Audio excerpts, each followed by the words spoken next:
سلام الله على التيك توك وعلى الترندات الموجودة في التيك توك. تدخل التيك توك تحصل لك فيديوهات وترندات قد عايرون الحسود، قالوا قد احنا سود.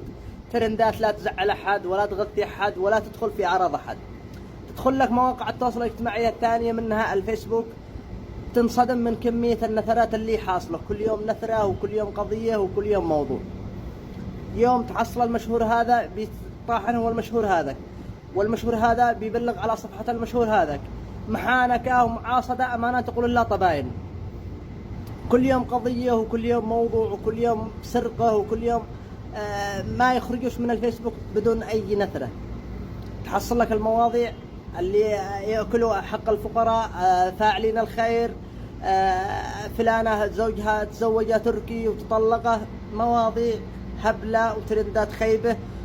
تحصل المشاهير كل واحد ينشر على الثاني وكل واحد يسب الثاني وكل واحد يدخل بأعراض الثاني.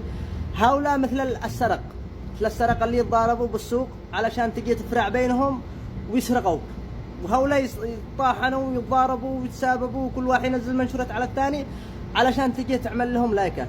تخيلك تحصل المتابعين والمعلقين يروحوا يعلقوا عند هذا صح لسانك ويرجعوا عند الثاني يقولوا له صح لسانك، يعني مع من هب ودب.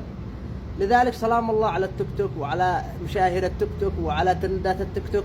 من اليوم احنا نحترم التيك توك، نحترم كل الناس الموجودين في التيك توك.